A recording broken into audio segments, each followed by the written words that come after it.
Koha e konsultimit legislativ, e procesit legislativ. Raporti shkurtë kërkon konsultim në rolin të parlamentit. Ju e keni parasysh se si këta në një ditë caktuar miratuan brenda një çerekore 21 ligje në turpin më të madh të tyre. Çfarë thot raporti 21 maj? Shqipëria duhet, parafrimi me aki kërkon një proces të plot, me kohë të mjaftueshme për konsultime substanciale. Pra, Niko Peleshi del kryetari i më qesharak i parlamentit në Europë. Kryetari Kukull i një parlamenti në Europë që votonte ligjet e kërkuara nga Bashkimi Evropian pa debat, pa kontroll, pa asgjë. Ja pra.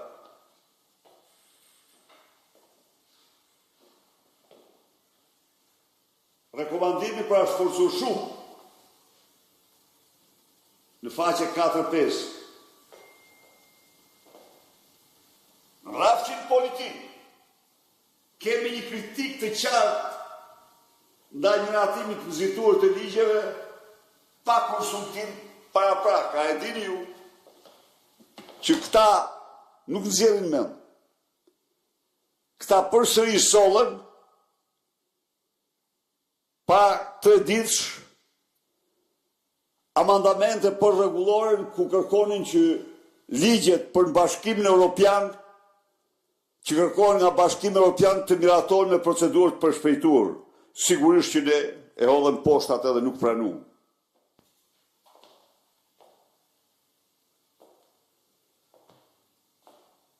Komitetit ndërpartiak për reformën territoriale, as një fjalë në raport në shkurtit.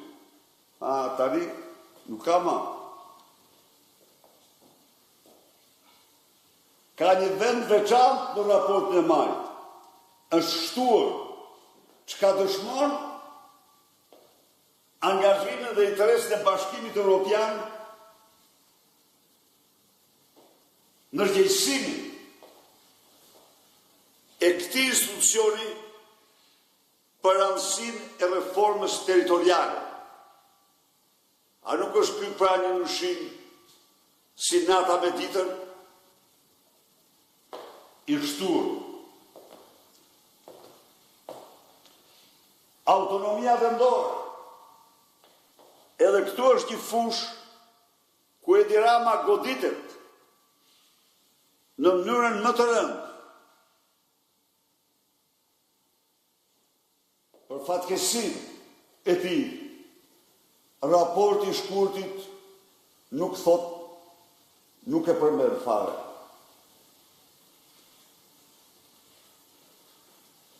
Nuk e përmend problemet. Çfarë thot raporti i majit? Çfarë paralajmërimi të fortë jep? Të ruaj ndarjen e përgjegjësive ndërmjet niveleve qendrore dhe vendore të qeverisjes. Përfshi autonominë e qeverisjes vendore. Këtu i shtur, nuk ka ekzistuar. Këtu Bashkimi Evropian shpreh, denoncon dhunimin e kushtetutës nga Edi Rama, që ka marrë çdo kompetencë të qeverisë vendore, përfshi dhe lejet për ndërtesa 2 katëshe apo 3 katëshe kudo që ndërtohen. Vetëm e vetëm që të marrë gjobën. Se është i çmendur pas gjobave mbi sipërfaqe të ndërtimit. Shtuar pra.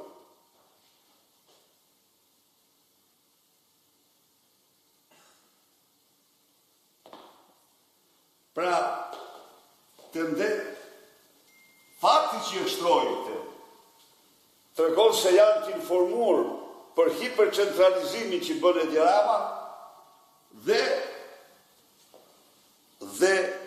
dhunimin e kushtetutës. Me kushtetut ka autonomi qeveria vendore.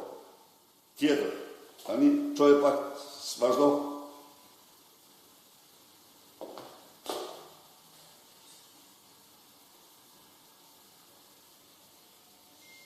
Strategjia e drejtësisë 2024-30, raporti i shkurtit, nuk e përmend fare. Raporti i maj, 21 maj, kërkon të konsolidojë zbatimin e reformave nëpërmjet strategjisë së rishikuar të drejtësisë. 2024-30, është shtuar pra. Dhe në këtë mënyrë, dokumenti specifik strategjik bëhet referencë kushtëzimit për monitorim. Ja pra, se çfarë i fshehin mediat e qeverisë qytetarëve shqiptarë, çfarë ju shprehin. Tani është, se jemi prap të kapitullit drejtësisë, SPAK dhe sulmet politike të nivelit lartë. Raporti i shkurtit nxit Shqipërinë të adresojë efektivisht por pjekët e zyrtarëve apo politikanëve për ushtrim ndikimit të padrejtë. Pra, edhe në shkurt është paraqitur se raporti i shkurtit është paraqitur nga komisioni në Koela. Koela është grupi i punës i ngritur nga përfaqësues, diplomat dhe ekspert të 27 vendeve anëtare dhe që varet nga Këshilli i Ministrave të Bashkimit Evropian, jo nga Komisioni Evropian. Por, kjo është një praktik e vendosur vitet e fundit për vlerësimin e ecurisë së procesit integrimit të vendeve që aspirojnë integrimin në Bashkimin Evropian.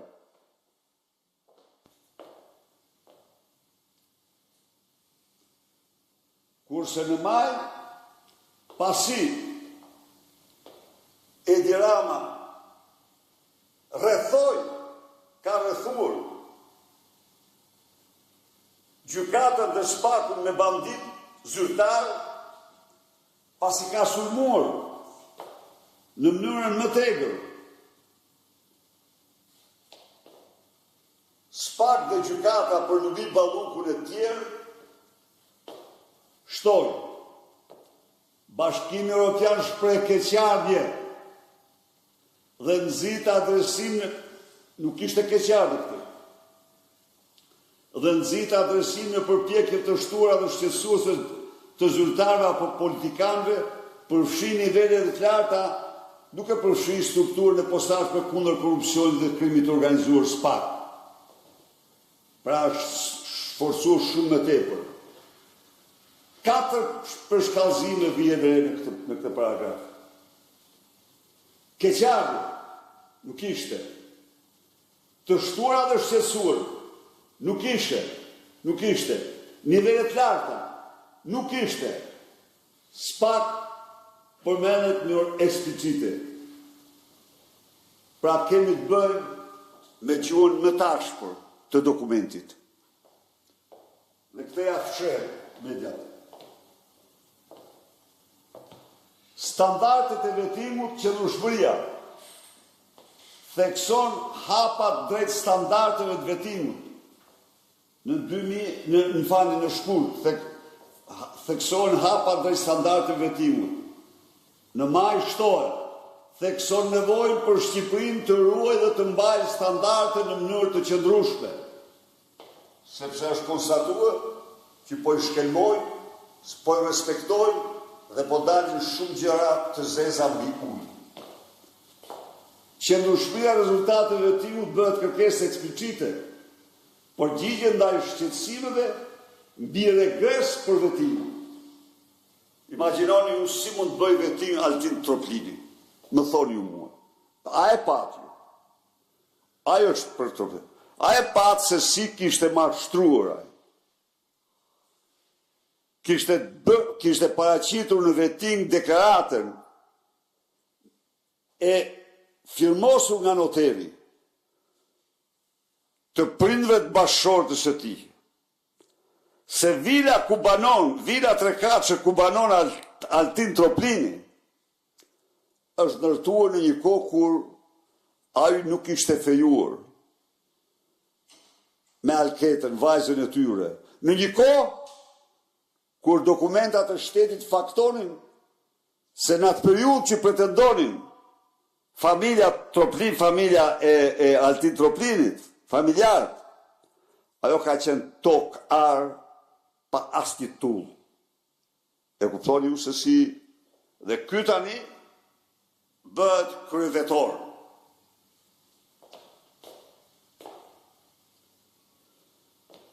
Këtu ka një zhvillim tjetër jashtëzakonisht të rëndësishëm në rekomandimet, të cilin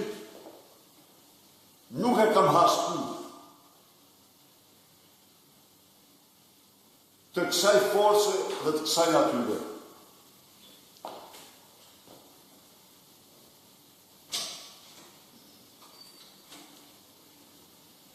Njëmbëdhjeta. Në raportin e shkurtit thuhet korrupsioni mbetet shqetësim serioz. Ju garantoj se kjo term ekziston edhe në raportet e vitit 2011. Shqetësim serioz. Por jo, nuk e pranon Koela këtë. Nuk ka punë shqetësimi serioz. Se shqetësim serioz mbetet kur luftohet, por do të luftohet vazhdimisht dhe me radhë. Tani,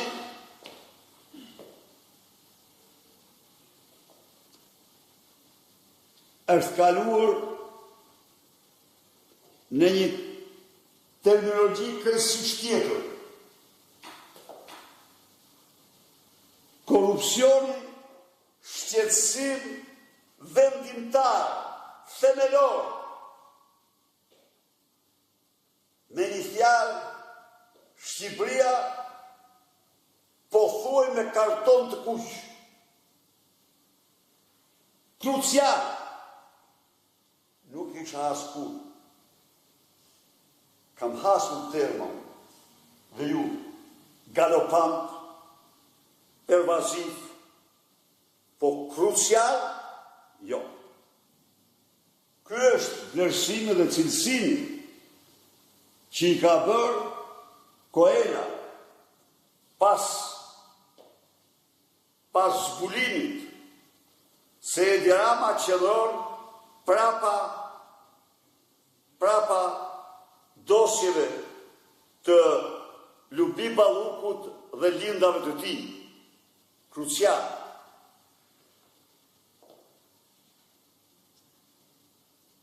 Krucial sinjalizon status afër vijës së kuqe në gjuhën diplomatike. Pra dhe një përshkallëzim jashtëzakonisht rëndësishëm. Shikoj çfarë i fshehin, çfarë u fshehin qytetarëve në mediat e qeverisë.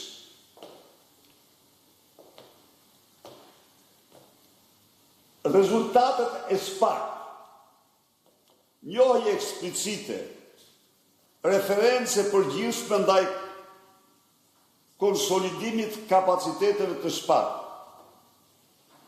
Jo, pas sulmeve dhe bllokimit të SPAK-ut nga Edi Rama, Breja del Haptas, në mbrojtje të rezultateve, do me thanë, të padive të paraqitura ndaj Lubi Ballukut dhe zyrtarëve të tjerë të Akshit dhe të rrugëve.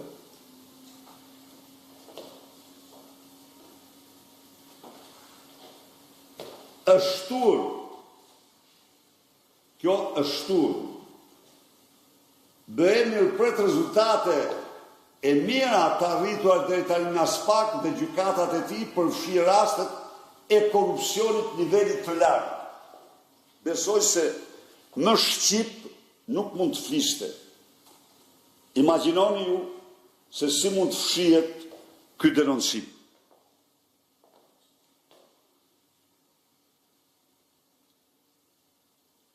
Këtu krijohet një kontrast i qëllimshëm politik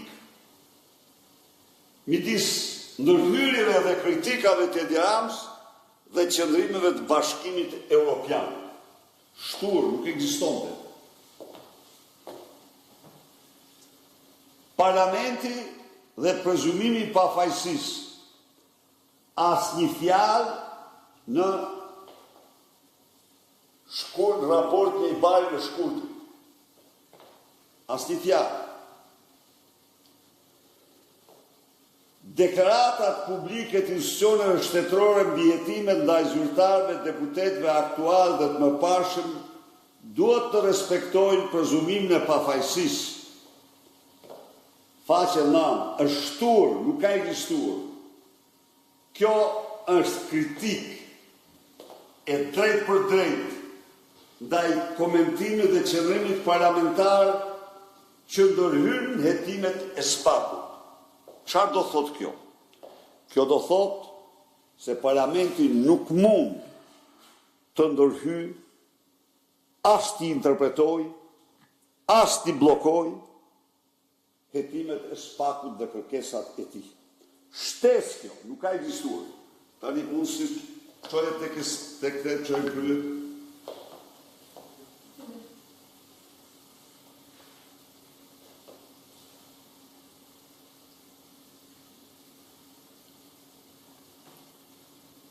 Më duket se prit, jo në krye, çojë në vazhdo tjetër. Jo në krye, thash çojë atë fundit në krye. Bravo.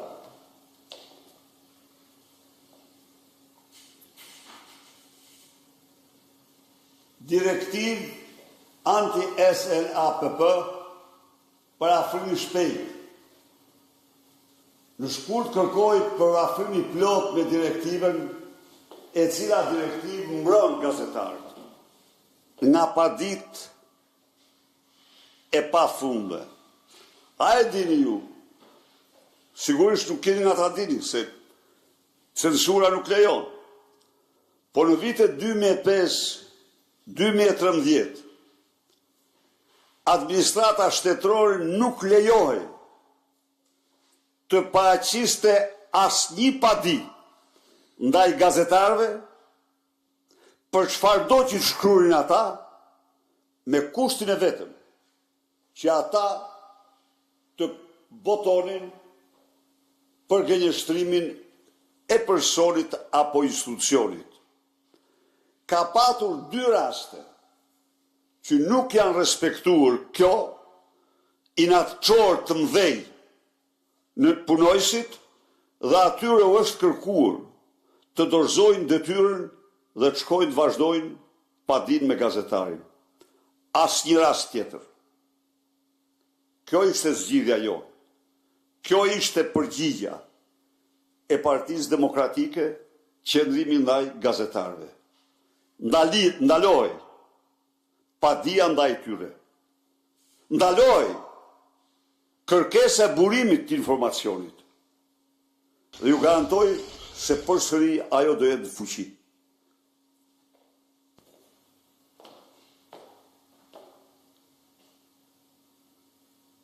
Maj kërkohet për afrimi plot dhe i shpejt me direktiven e BE-s, kjo direktive BE-s anti-SLAPP. Rëndësinë e ndjekjes së rekomandimeve të kësaj direktive. Ka dallime të mëdha. E shpejt, shton urgjencë fjalën. Kërkesë re për follow-up dhe llogaridhënie. Pra, një qëndrim krejtësisht tjetër ndaj mizogenit, ndaj armikut të vërtet të mediave që është Edi Rama. Tani shifni vetë. Të gjitha këto të shtuara, t'i marrin me radhë. Siguria gazetarëve, pikat kontakti. Thuhet masat përgjithshme për sigurinë e gazetarëve. Për sigurinë e gazetarëve. Në maj kërkohen pika kontaktit caktuara brenda policisë shtetit dhe brenda shërbimeve të prokurisë për zbatimin e masave të sigurisë. Jashtëzakonisht e domosdoshme.